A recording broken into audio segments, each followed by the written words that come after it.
All righty. Well, good morning. Welcome, everybody. It's great to see so many people here. Dave Snyder, are you with us this morning? I am, Phyllis. All righty. I just wanted to make sure. I only have a certain number of little Hollywood Squares boxes that show up, and you weren't in one of them, so I figured I'd give it a shot. So, Steve, I don't know if you... if you had gone through your sort of Zoom housekeeping stuff really, briefly. I think, again, most of these folks have been through it before multiple times, maybe by now. But you want to just give a quick run through if you haven't already? Sure, Phyllis. I have not yet. Just welcome, everyone. Thank you for joining us. Just a reminder on some of the etiquette we do on these large Zoom meetings. When you entered the room, you were automatically muted. Your microphone was muted. We ask you to keep it that way during the meeting unless you've been called upon to ask a question or make a comment. To ask a question or to make a comment, there are two different ways you can do that. One is to put it in the chat window, and you do that. There's a chat button on the bottom of the screen under the shared the shared window.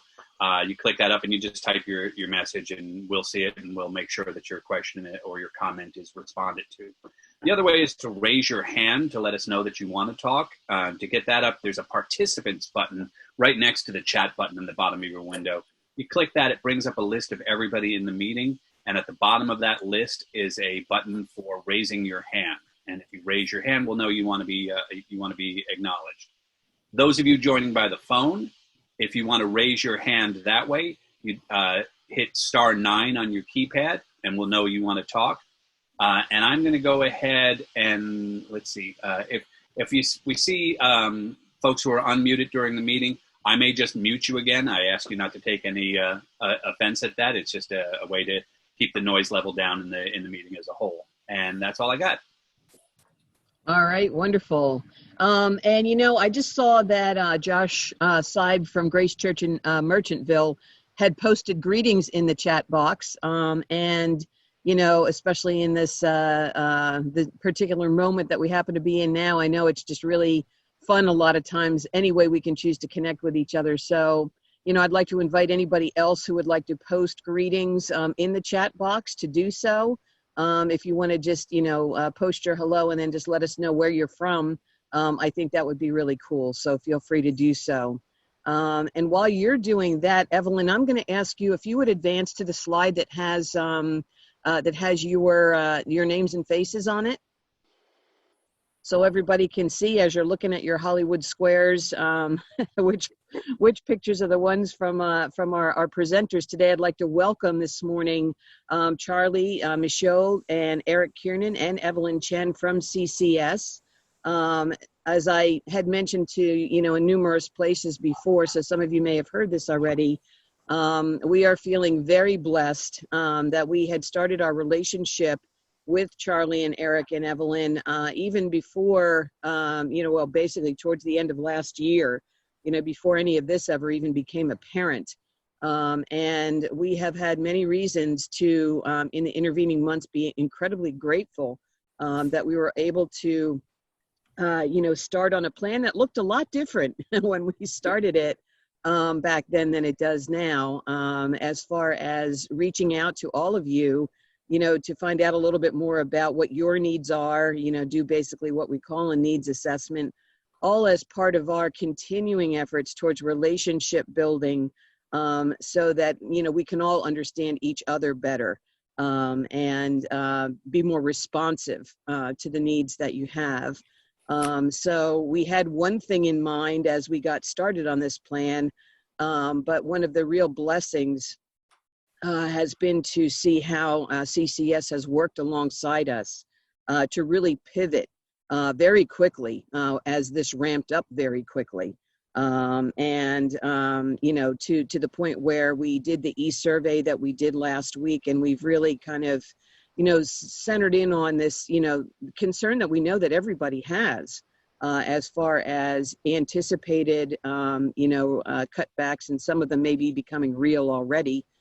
In Plate and Pledge, and even beyond that, having our Plate and Pledge help sustain us through other reductions that we're seeing in things like building rentals. So, again, we're just really grateful for the folks from CCS being with us and, developing with us this plan and this presentation that you see today. And because it's always the ever-present question, yes, the slides from today's presentation, as well as a recording, will be available on our website, along with an appendix of sample materials based on some of the, strategies that you see put in front of you today.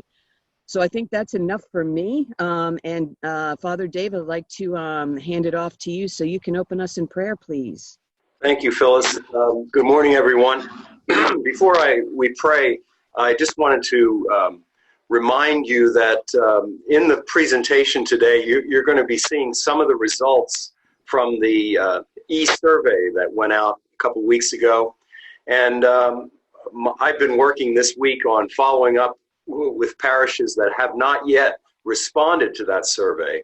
So if you fall into that category, we would really encourage you to respond as soon as possible, because the information that we'll be gleaning from that survey is critically important right now. So as I said, Evelyn will be sharing some of the results of that survey, but the survey is incomplete. We've had responses from 86 parishes of the 140 in the diocese, but we're still waiting for those who have not responded. So if you're in that category, please take some time today to respond to that survey. Just a few moments ago, I finished live streaming morning prayer with my people, and today we remember Catherine of Siena, who was a Dominican nun who lived in the 14th century. And it seemed to me appropriate that she was a nurse, as many Dominicans were, and she cared for patients with leprosy and cancer, and also was a courageous worker in a time of plague. So I thought for our opening prayer today, I would share the collect for today as we remember and celebrate the life of Catherine of Siena. Let us pray. Everlasting God, you so kindled the flame of holy love in the heart of Blessed Catherine of Siena, as she meditated on the passion of your Son, our Savior, that she devoted her life to the poor and the sick, and to the peace and unity of the Church. Grant that we also may share in the mystery of Christ's death, and rejoice in the revelation of his glory, who lives and reigns with you and the Holy Spirit, one God, now and forever. Amen. Amen. Amen. Thank you very much. And then, without further ado, I will hand it off to Charlie, who can get us started on our presentation today. Take it away, Charlie. Thank you, Phyllis, and good morning, everybody. Thanks for your time. Thanks for joining us. So this is the start of a series of conversations that we're happy to lead over at least the next 4 weeks. So every Tuesday night and every Wednesday morning at this hour, there will be a call. We're going to update the slides. We're going to refine the plan. We're going to try and keep it fresh and new for everybody. Over the course of time, we're going to hope to get examples and anecdotes and the experience that you are achieving in your own sort of parishes and congregations. And we want to make it a big kind of collective movement to help raise pledge and plate giving. Most churches, most parishes are experiencing declines, and in some cases, significant declines in giving for all the obvious reasons. Our firm has done a lot of work over the years in helping churches and dioceses develop programs for increasing normal giving. There's nothing normal about the situation we're in now, but some of the principles that we've experienced and developed over the years we think are highly relevant. So this is going to be a broad overview as a first Zoom conference, and then as we go through this in subsequent weeks, we'll get more detailed and more refined. I'm going to take us through the first couple of agenda items, and then Evelyn is going to update you on the survey, and then Eric will take you through some of the key activities that we're recommending for each parish and congregation. So if you advance the slide, we thought it would be helpful to just share some statistics and trends about giving, especially giving to faith-based causes during times of crisis. This is unique in that we have a health crisis and we have sort of a looming economic crisis together. But as you can see from here, giving, especially to religious causes, to faith-based causes, tends to be pretty strong through crises. And that's because in most cases, the church, the diocese, the pastor has sort of regular access to families, and there's a relationship there. So we hope that you take some solace and some confidence from this. If you go to the next slide, this looks at both giving in real dollars and then inflation-adjusted dollars to faith-based causes. And you can see, again, it's robust from the mid-'70s all the way to the present day. People tend to be very generous to local causes. Most people's philanthropy goes to causes that are within 25-mile radius of their home, which means their church, their local hospital, the library, their high school, et cetera, et cetera. So you should take some encouragement from this. There's lots of research out there on how people support their church, how they support their congregation. And obviously plate giving, on a Sunday is by far the most important. That's just not possible now. So, you need to do things a little bit differently to recover what normally would happen in a pretty consistent way. Online giving is playing a bigger role. In your diocese, we think maybe 60% are structurally set up to do that. That doesn't necessarily mean that people are using that platform. So there's some things that we're going to recommend to help both get everybody online and then try and more effectively use that platform to help get you through not only this current moment, but just strengthening pledge and plate giving overall. And on the right, obviously most of the money given to philanthropy in the United States comes from individuals.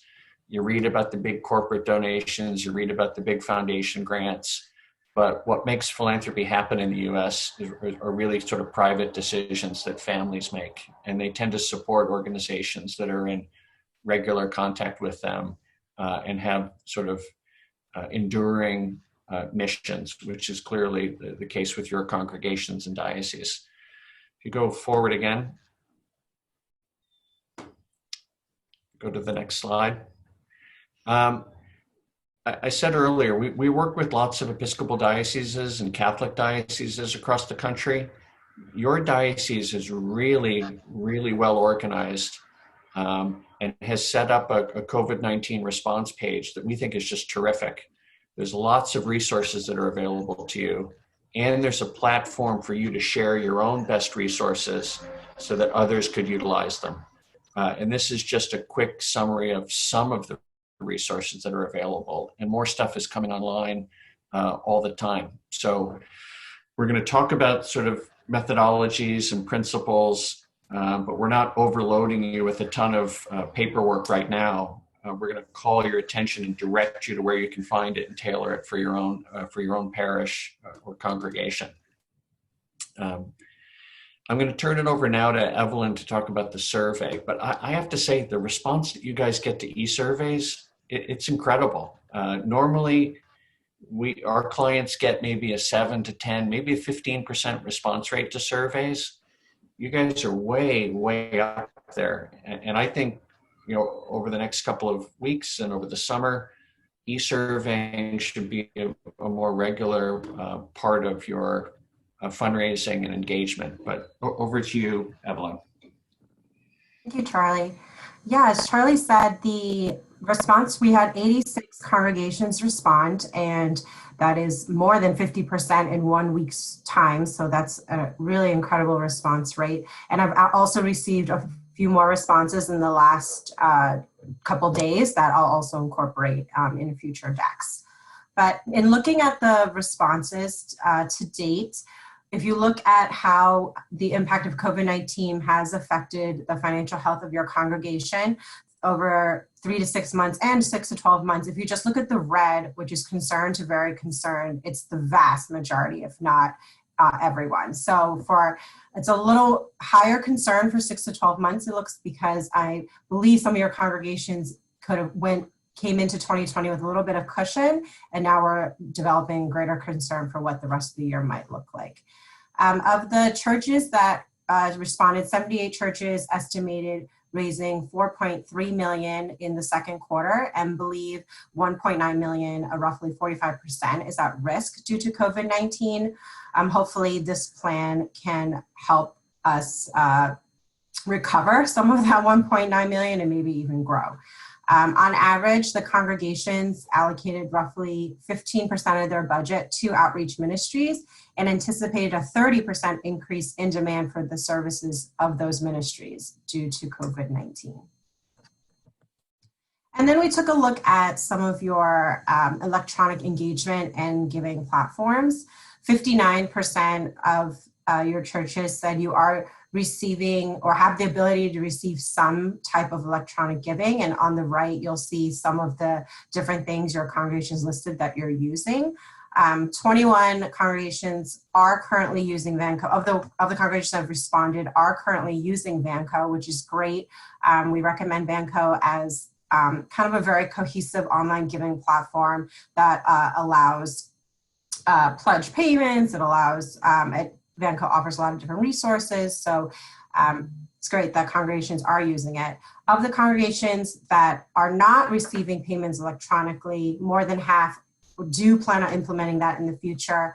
This might be a good forum for you to ask some of your colleagues on what they think might work best, or how maybe you can do that quickly. Hey, Evelyn, would you mind going back one slide, please? Sure. Just for a second. That bottom left stat about 45%, congregations are anticipating a 45% reduction. Obviously, This is going to vary greatly parish to parish. Mm-hmm. But in May and June, if your parish typically raises $3,000 or receives $3,000 a week in pledge and plate giving, that's $24,000 over that period. If you have a 45% reduction, that means somehow you're going to have to raise $10,800 in different ways. And again, this will vary greatly parish to parish, but that's the kind of number we want to zero in on. Like, what's the actual impact for each congregation? Thank you, Charlie. Yep, so then we found it highly encouraging that the majority of you are sending regular e-blasts or newsletters to your congregation. You are sharing videos and using social media, and you are live streaming services. So it's great for us to see that you are set up for success and can execute this plan using what you currently are doing already. And then with that, I'm going to turn it over to my colleague, Eric, who will take us through some of the goals and key activities that we should be focusing on in the next few weeks. Thank you, Evelyn, and good morning, everyone. So the goals for this program are really, we've outlined 4 key goals that we'd like to help you accomplish over the next 4 weeks and beyond.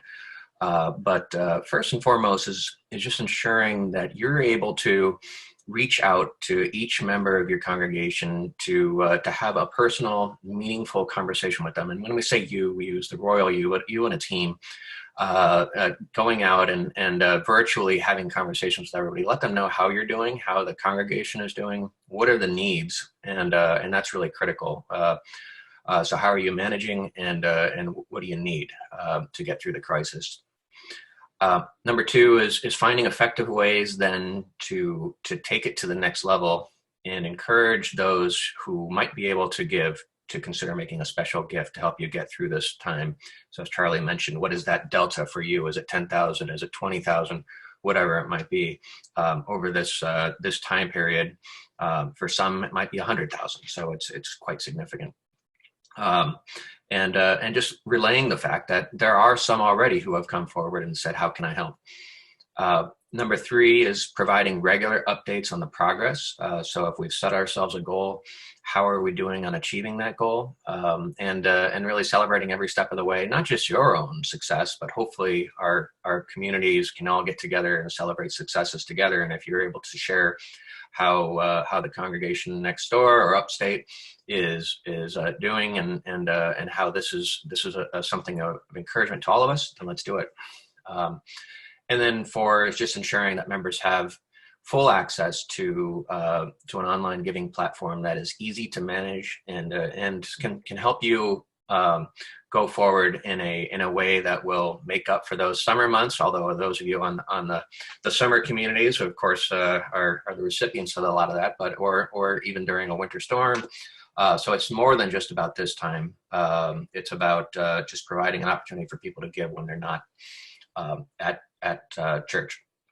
So these are some timeless principles of fundraising that CCS has encouraged over the years as we've gone through those blips, whether it was the Great Recession or coming out of the late 90s with the .com and the 9/11. It's there's always a time here where you can refocus your attention, increase communication, and just continue to share your story. So we don't have to go through all of these, but of course it goes without saying, show empathy in all of your communications, consider a special briefing to talk to people, take advantage of the technology that's available to you, which most of you are, and we would like to encourage more of you to do that. And that's part of what this weekly series will be about.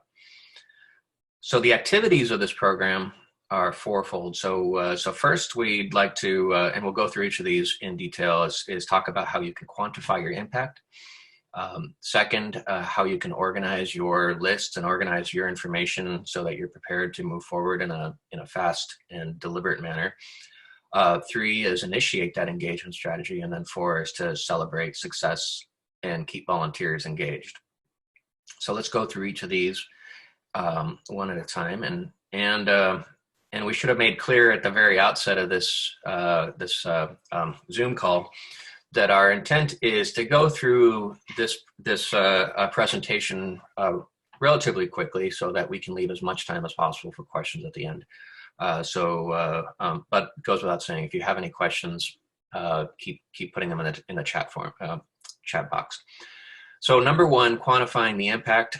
This is where, as Charlie mentioned, figuring out what that number is for you over this quarter, over the 6-month period, whatever it might be, that we really are concerned about. And we find this in many of our, especially in our faith-based communities, that when a very difficult decision ends up getting made and donors weren't given an opportunity to be a part of a solution, that they often come back and say, why didn't you ask? Because I probably would have given something special to that, whether it's letting go of the organist or shutting down. It's oftentimes we have an opportunity to speak to people about what the needs are, and they will respond. So what we're saying is, let's put together an impact statement.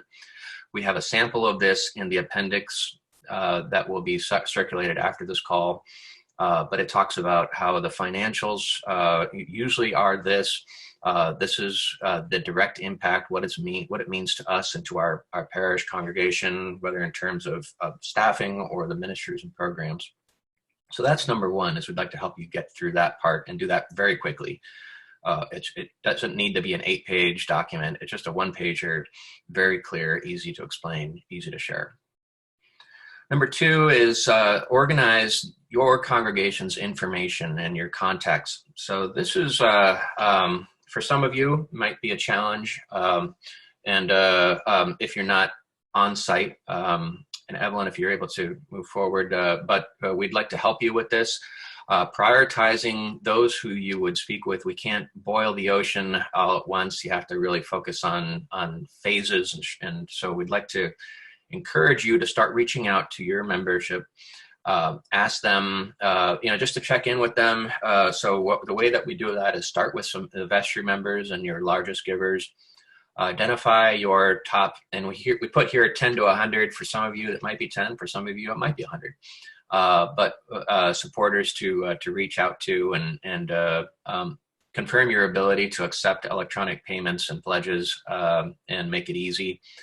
And then appoint and recruit a pledge and plate recovery and growth coordinator to be on these calls along with you and your team, and can help you with this. But we can help you with organizing your database.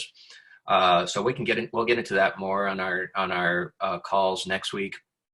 But hopefully through your own anecdotal information and your access to the database, you'll be able to segment them out. But we'd be happy to help you with some additional screenings and research to help you identify some of those folks. Then we get to the real crux of this. This is the engagement strategy. This is more than just sending out a mass email. And even though your response rates to the e-surveys are terrific, emails and letters just only have a limited response. It's the direct engagement that's going to make a true difference. So having a team of people available to you to join you on a regular basis, reaching out to folks. For many of these, it'll be a check-in call. How are you doing? How are you getting through this? We miss you. We can't wait to see you. But for some of them, it will be an opportunity to ask them for their support, to share with them that, hey, others are stepping forward. So we'd like to help you get to that point where you can have those kinds of conversations. And as we think about the engagement, we're going to want to help you identify what kind of technology you have available, whether that's the ability to do virtual town halls or live streaming your services if you're one of the 40% that aren't doing that yet. And while we're talking about live streaming services, are we taking that opportunity, whether it's during the announcements or right after the piece, and or whatever it might be, to remind people that we have an online giving platform. If you're able to keep paying on your pledge, please do so through that platform. If you'd like to make a special contribution at this time, please do so. And thank you to all who are doing that. So we'll get into that with each of our upcoming calls. But on the next page, these are the things that we'd like for you over the next week to think about. Obviously, you have to have a Facebook page or website or something that you can start to share, and most of you do, which is great. Access to emails is going to be very important so that you can have a regular process going. So hopefully you have remote access to your database or are able to get to that pretty easily. Adding on to that, an ability to send out blast emails, whether it's a MailChimp or some sort of program that can send those out. Typically your database will allow you to do that directly from that. And then the ability to receive pledges and payments. Most of you have that. Some of you, it's just as simple as a PayPal for a one-time contribution. This is where we get to the middle bar here, which is helpful to have. And that's easy to access online giving. Very different from a one-time gift opportunity. This is a system that would allow somebody to set up a monthly contribution and have it directly come out of their checking account or credit card or however they want to do it. And that's different from somebody calling up their bank and doing a bill pay as well. This is something that makes it super easy, one click for them to be able to set this up. So we do encourage that, even though every person who does do automatic bill pay from their banks is terrific. That's always welcome. Helpful to have, continuing on that theme, to be able to gather people remotely. We're talking about being physically separated, but not socially. Let's see what we can do to continue to build up the virtual faith communities. And so many of you are already doing this. Ability to live stream services. We've been just kind of perusing who's been offering live stream services, and it's really neat to see how engaged everybody is. One that I watched this past weekend was just terrific. That everybody really got involved, especially at I think it was from Beach Haven. That's the one that I saw, and everybody was celebrating somebody's birthday, and it was really neat. But if you can have those live stream services and then, as I mentioned, have the opportunity to talk about contributing and why it's so important this time, really does make a difference. And similarly, having your vestry meetings and any other groups be able to meet, and taking advantage of Zoom or whatever platforms you're able to have would be important. And then finally, if you can do these, having regular video messages we've found to be very impactful. There's a pastor that I was working with on a campaign that going into March was going full steam ahead. Obviously, the campaign has now stopped, and we're focused on what we can do to get the collections back up. And up until that point, he had never really even sent out an email blast, let alone sent out video messages. But he's really picked this up, and it's been neat to see over the past 5 weeks just how much he's enjoying this. Just having 30-second or 2-minute videos that he's just posting out there, and you can see the engagement. People are really enjoying it and communicating back and forth. So it's been great to see for that congregation how it's working. And then finally, with if as you're thinking about how you can really grow your virtual faith community, having a staff member or somebody dedicated to managing the back end of that is really critical, so that you can do all the things that Steve is doing right now with muting and unmuting people, and but also coordinating the videos and the emails and things like that would be really good. So finally, as you have these teams together, and we really encourage you to have a team because they want to help, keeping them informed and keeping them motivated, sharing updates, talking about this is where we were heading into this. Obviously, it's been difficult on all of us, but we're making progress. Not only are we making progress, but others that are doing the same program are having success, and so that the opportunity to share that success is really important. And then to continue the training, having weekly meetings with them, and join us on these weekly conversations would be great, because we hope that everybody will take advantage of this, celebrate, share what they're doing, and borrow from each other, because you all have the best examples. And what we will be providing is an appendix that has sample language that you can use on for your letters. Whether it's the first letter you've ever sent, the first email you've ever sent, which we doubt you've probably done that already. But say you haven't, starting from A and going to Z. Or you can pick it up at D. Some sample bulletin material. We have some examples from Vanco in there, and Vanco has some excellent resources available to congregations that are specific to what's going on now, but also that are specific to the seasons that we would really encourage you to take advantage of. And then you should have received the plan by now. That was in a link that was downloadable from the reminder email that Steve sent out. So definitely check that out, but that'll be joined by this appendix that we're mentioning. So the subsequent meetings that we'll have, we'll dive into much more detail. We wanted to leave as much time as possible for conversation and this orientation. But we hope you'll be able to join us, whether it's Tuesday night at 7 or Wednesday morning at 10 a.m. It is the same content. But what we hopefully will be able to relay is on Wednesday morning some of the things that we learned from Tuesday, and that perhaps you weren't able to be a part of. But don't feel like you need to be on both of them. But there will be slight differences in what people are sharing, of course. So with that, I'll pass it back to well, first, Charlie and Evelyn, anything else you'd like to add before we pass it back to Steve to moderate our discussion? No, I think we should get into dialogue and answering any questions that people have, or responding to the needs that you have. Like what support do you need? What training do you need? Because we can tailor this week to week. Great. So I'll just remind the folks joining us a couple of ways to ask your questions. One is to add it in the chat window, which a lot of people have done and have been doing, and I'll read some of those in a moment. The other is to raise your hand in the participants list. To raise your hand, you click the participants button at the bottom of this window. Brings up a list of everybody in the meeting, as well as a button for raising your hand. That'll let us know that you want to talk, and we'll call on you and unmute you. If you're joining on the phone and you can't see any of us, to raise your hand on the phone, you dial *9 on your keypad, and then we'll see that you're looking for attention.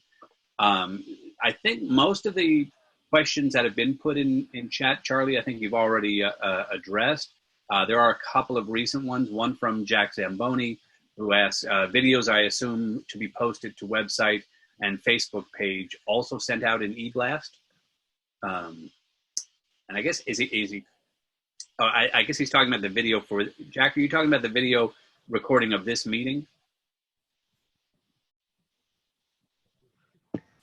No, Steve, I'm talking about the kinds of videos that Eric was suggesting that we might produce in a parish. Yeah, and I've seen some excellent emails that have come out via the email blast, and one of the I mentioned MailChimp, but you know, you can get much more specific, and if you don't have an email program already, and doing Flocknote, which is very specific to congregations, and it provides a very easy to read email format, especially if you're doing it on your mobile device, and your videos can be embedded in there, and it's quite seamless. But yes, to be able to send out something, and people will, you know, they'll click on it, especially if it looks like it's something interesting and entertaining.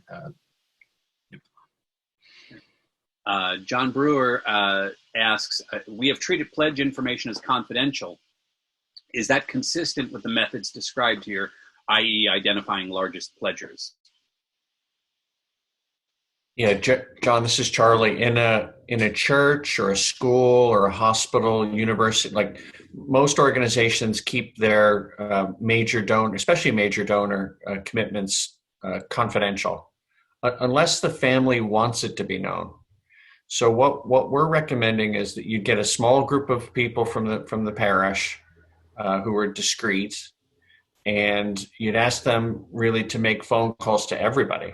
Like, the idea is to speak with everybody. And then Eric talked about sort of tiering. So if you have limited bandwidth and you have volunteers with sort of different comfort levels, we would recommend that you give your strongest volunteers the most generous and capable families to phone. And then on those phone calls, like, they don't need to know that these are the largest donors, because the effort is to really touch base with everybody. So I think there's a way, I know there's a way of sort of maintaining confidentiality and yet reaching out to people who financially could make a big difference for the congregation. And if you set out to phone everybody, I think that's the ultimate sort of comfort level for everybody. It might take you 6 months, you might never get there, but if the ambition is to phone everybody and you're just beginning in an organized way with those who've been most generous, been most loyal financially, that makes sense. Charlie, could I add one thing to piggyback on what you just said? Sure. I just, in our own context here, again, from my experience in working with, with our congregations all over the diocese, I am aware that, in some cases, when, like when John talks about confidential, what confidential actually means to some of our congregations is that literally only one person, the person who's actually monitoring the pledges and sending out the quarterly statements or whatever they're doing, that one person is the only person who knows who gives what. And I think, what we're talking about here, which is something we've talked about, as part of our ongoing stewardship, messages and teachings and learnings as we've moved forward, is that it really is beneficial to all of us to relax that a little bit, and understand, especially in the case of your clergy person, as we talk about giving as a spiritual act, that it's important for more than just one person to have that information. And even if it's a small group of 2 or 3 people, including your clergy person, who have access to this information, to be able to structure and approach, the way Charlie just talked about. So you're not telling your volunteers, but that little group of 2 or 3 people is just, developing the lists to go out to the volunteers, along the lines that Charlie just talked about. So, because this does dovetail with what we've talked about just in general nature of stewardship, I just thought it was important to make that point, that this is a perfect example of, of how that aspect, that approach, dovetails into exactly what Charlie's talking about here. Go ahead, Steve, take it away. I see John Brewer has his hand raised. John, I'm going to unmute you. Okay. And you're muted. In our parish, there are only 2 people who know the details of each individual pledge, and in fact, we also generally try not to distinguish between pledging members and other members of the parish. We don't have a plaque with gold, silver, and bronze donors, anything like that. And of the 2 people who know the details of each individual pledge, one of them is probably forgotten. I take what Phyllis says, and I can see that we might want to expand that circle of knowledge slightly. But one of our commitments to the parishioners is to maintain confidentiality, and I need to work through how we can honor that commitment while at the same time being a little bit more managerially disciplined about how we roll out this kind of process. Yeah, John, I would say you have work to do to curate a list and then scrub it of any sort of confidential information and then give it to a trusted volunteer who could just make a phone call saying, I've been asked to phone what 20 we've historically people. what we've historically done is we have a list of pledging members, and that becomes the basis without any identifying information about the size of the pledge.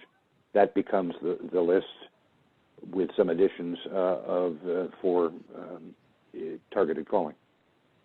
And in fact, since C-19 broke out, we've assigned each vestry member 3 or 4 people on the parish to call to maintain contact, and that list rotates about once a month, I think. Yeah.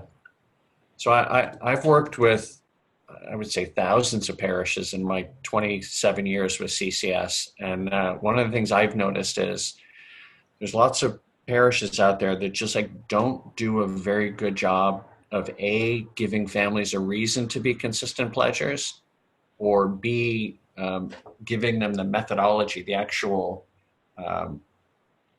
paperwork or path for setting it up. And I think in this environment, there is an opportunity for that, and there's an imperative for that.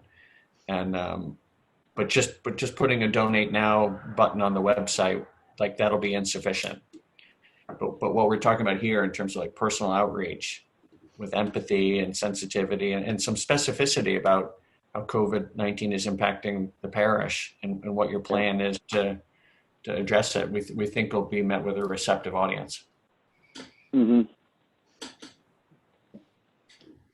In the chats, I see from Emily Malott asks, would you like to comment on the relationship of this kind of solicitation of additional gifts with the preparation for a large-scale capital campaign? Yeah, I could take this one. Yeah, please. So really, what we're encouraging you to do is to seek urgent gifts for right now to get you through this crisis, and perhaps for somebody that had been typically pledging $1,500 a year, maybe it's an additional $500 this year to help you get through this time, to make up for those who cannot and won't be able to. It will be strategic. Some of the people who make special gifts above and beyond. For others, it's just the opportunity to fulfill their pledge that they haven't been able to, and maybe it's been 2 months since they've made a payment, and perhaps they fully intend to, but this is an opportunity to give them that mechanism. Whereas in a multi-year pledge for a capital campaign, you're probably going to be thinking of a request that is 10 times that amount or something along those lines. It's a very different conversation. It's much more future oriented, vision oriented, whereas this is a matter of urgency. This is an opportunity to really explain the day-to-day operations and how this has affected everyone. And every nonprofit is really impacted in different ways, whether you're a theater or a food bank or a hospital. You have your specific needs, but for churches, it's quite unique. And this is their number one charity usually. And I think they would value the opportunity to be a part of a solution for getting you through this crisis. So they should go hand in hand. I think you'll be able to go back and talk to somebody in 6 months about the campaign that they knew was coming and was being planned. But for now, it's a matter of getting you through this time. And when you do have that campaign conversation, you can start out by thanking them. Great. So a couple of website related questions that I'll respond to, and then if you guys want to add anything, please do. I had a question from Jerry Ann Murphy. We would appreciate some training in updating and maintaining our webpage. We're also planning to send out a letter to all of our congregation. Would appreciate some cues.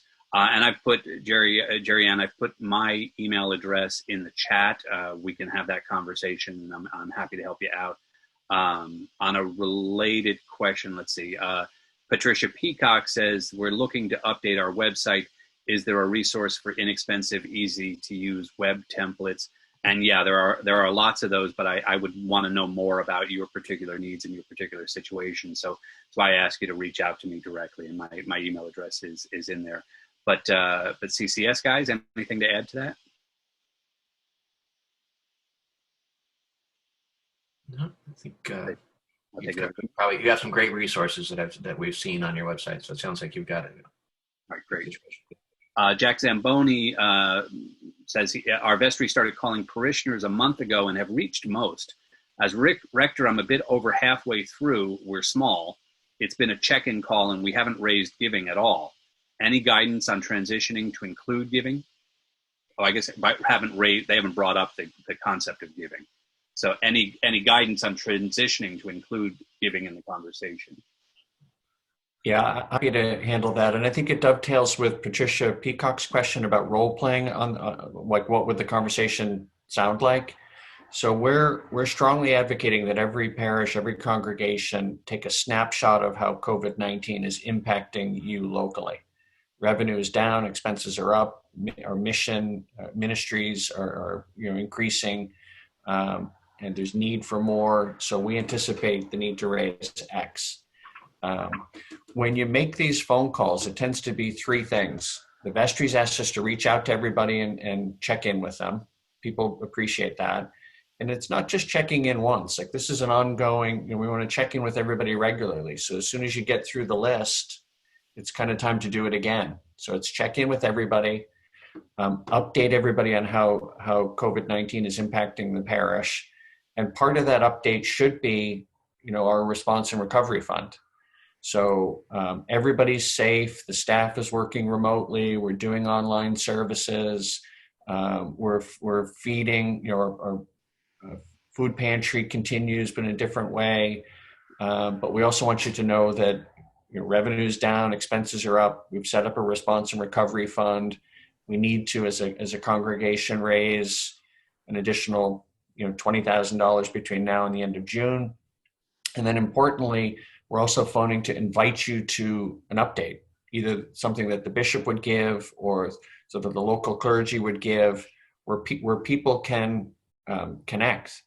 And what we're finding is they really, really like that aspect of it. And if you can get them to join a video conference every 10 days or 2 weeks about what's happening in the congregation, what's happening in the community, that's your chance to update everybody on how giving is playing a real important role.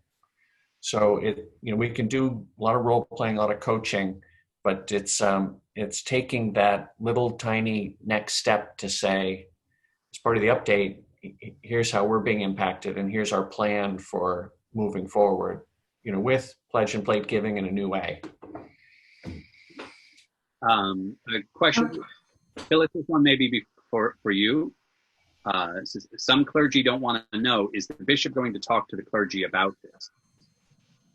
So we've had a lot of those conversations all along because, again, as part of our project resource stewardship plan, This has been an ongoing issue that we've been developing. So yes, we will be continuing, those conversations on all levels with lay leadership and with clergy, understanding that in some cases, there are clergy who have very strong feelings about that. Other than kind of talking through and working through, there's, that may not change. In which case it may be, more, devolving upon the lay leadership, again, to be the ones who form this very small core group of folks who, again, those of us as lay leaders, as long as we are strong in understanding the spiritual foundations for giving and stewardship, there's no reason why we can't take this on. Just be that really small core group that can then empower other volunteers, again, without the confidential financial information, but, just with, the communications that they need to make.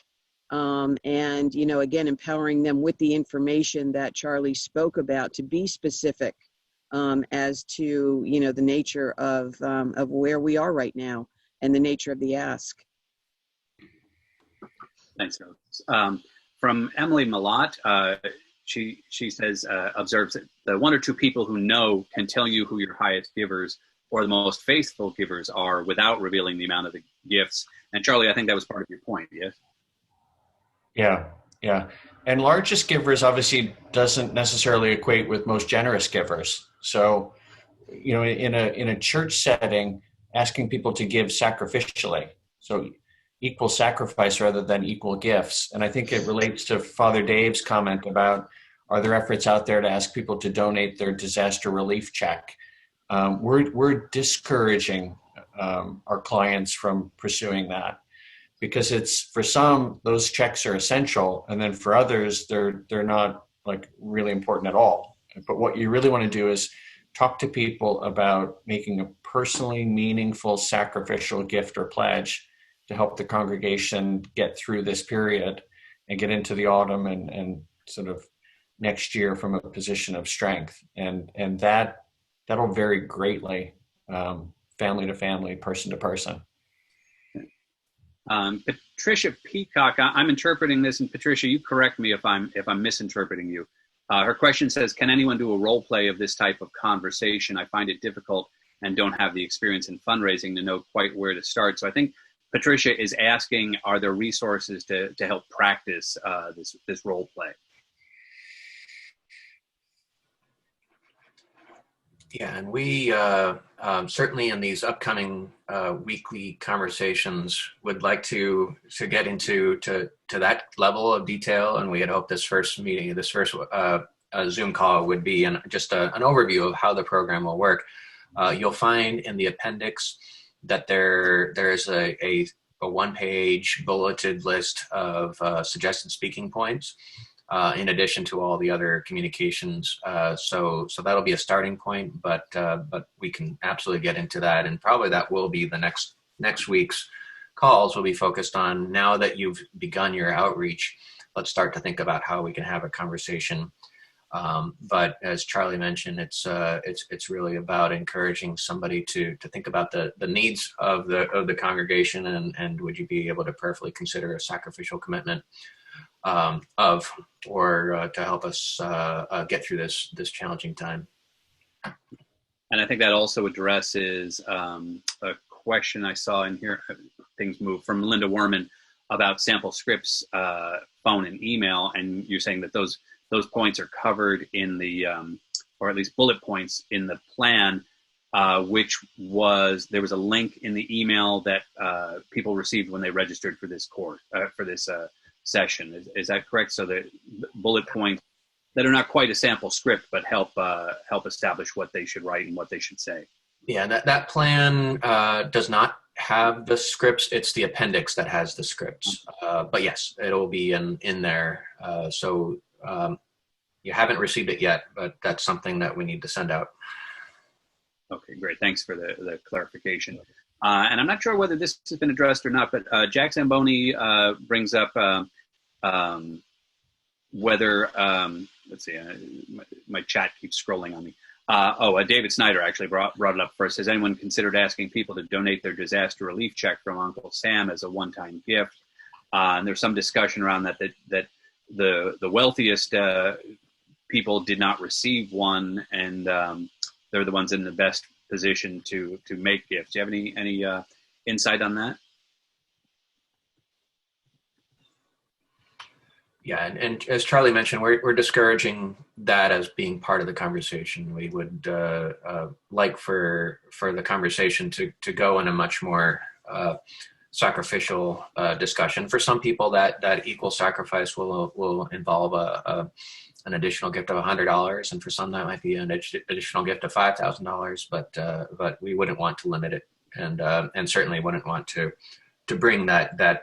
Which could be a contentious point, as you mentioned. If somebody hasn't received it at all, and might be angry about that. From Christy McGuire, should we put our fall stewardship campaign on hold? We'd normally be preparing our materials now. Christy, you should be accelerating it. Our recommendation is it's going to likely require more work, different skills, a larger volunteer network, less reliance on direct mail, less reliance on sort of in-person gatherings. There's every reason that you as a parish should be able to raise more, but it's going to take preparation earlier. And a lot of what we're talking about now, I think could help with your stewardship campaign in the fall. And, I just wanted to, just to tag on to that, I was so happy to see Charlie's head immediately start shaking no when he heard that question, because I had the same reaction myself. We also have an opportunity here, really to merge, the situation that we find ourselves in with all the creative responses that all of you have already been making, and just carry that right forward into a stewardship campaign that can be even more creative than the ones that we've done in the past. So let's piggyback on this. Let's take the opportunity and strengthen our stewardship campaign through the fall as we move forward. I am aware of the time. It's getting close to 11, and I want to respect everybody's time, today. So maybe Steve, is there anything else in the chat that we haven't covered yet that we need to? Phyllis, I don't think so, and I don't see any hands up in the window. I think we've covered everything that's been asked. Okie doke. Charlie, any closing comments from you or your group? No, other than I hope people will come back next week and share their experiences and make progress in some of the things we've discussed today using all the resources that you've made available online. So, right, great, thank you. And the only two closing, parting shots that I actually wanted to make is that, again, according to what's already posted on our website in that finance section of the COVID-19 resource page, the plan that we've been talking about is already posted there. And as soon as practicable after this meeting, the slide deck, the recording, and the appendix will also be posted. If you go into the finance info section of the COVID-19 resource page, this is top, front and center, right at the very top. So all of these resources will be there. And I would really encourage you, especially as far as the plan is concerned, to be taking a look at some of those, immediate short-term things that Charlie and Evelyn and Eric have talked about, as far as quantifying. It's an important step, quantifying the impact of COVID-19 so you know what you're asking for and why, and then developing your lines of communication. So I think that's a really reachable, goal for all of us moving forward towards the next meeting, to be able to come back and share with each other, what challenges we've had, what celebrations we've had, what has worked. And any questions that we have. We did talk about the potential of doing some role playing for conversation. So if we're going to get ready to do that, we should be ready with all of this other information so it can be just that much more meaningful to you when we have this conversation and we can share with each other. And then, just kind of circling back really briefly to, the conversation that we had about electronic giving platforms before. You've heard us talk a lot about Vanco. There was a lot of chat conversation about Vanco. We do hold up Vanco as a really great example of all of the combined, capacity that we need to do a really good job at what we're doing. None of us are paid Vanco spokespeople. The reason that we recommend Vanco is because we use it. And it really is it provides a complete platform for us, and especially for those of you who are in the smaller congregations and are tempted to think that Vanco may be more than you need.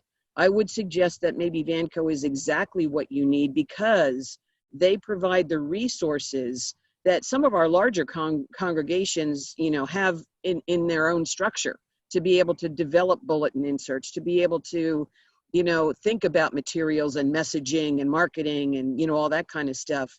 Vanco does that for you. And, Vanco is not the only place that does that. There are other ones if you want to, search around, but, we tend to get fixated on the fees. I see that all the time. What are the fees? What are the fees? What are the fees? Well, I want you to also consider, what are you getting for the fees?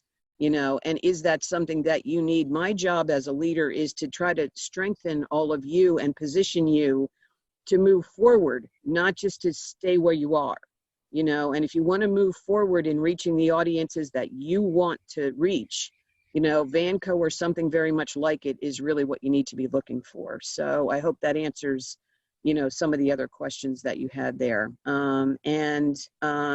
Steve, there is one question in the chat about, do they have to register every week? You want to tackle that one before we get off?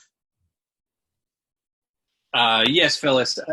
And honestly, we've set it up that way right now, where you have to register for each one, so that it makes it a little bit easier to do some follow-up conversation going forward. But I think we're going to be having a discussion about whether that's how we want to do it going forward. And if we change that, everybody will have to re-register once, but that would only be one time. So I think that's a discussion we need to have offline, Phyllis, about the okay, best great. way. So just to let everybody know, if you see another email come around about re-registering, then, it may be very well may be that you will only have to do it once, and then you'll be registered for all of the ones that we have scheduled. So just keep an eye out for that. If you do get that email, don't worry, just go ahead and do what it tells you, and we'll move forward from there. Good advice at all times to do what Steve tells you. Okay, I'm not going to touch that one. With that, I'm going to hand it off to Emily Malott so she can close us out in prayer. Thank you, Emily. Thank you all. Thank you to Charlie and Eric and Evelyn for being with us and leading us. The Lord be with you. And also with you. Let us pray. Almighty God, your loving hand has given us all that we possess. Give us wisdom and discernment in our work to sustain your church, and strengthen our trust in you in this time of change and distress, that by your grace we may honor you with our resources and be faithful stewards of your abundance through Jesus Christ our Lord.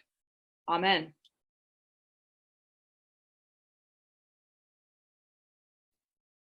I was trying to look really quickly to see if we have a deacon who could send us off. Do we have a deacon in the crowd today? If we do, you could just unmute yourself.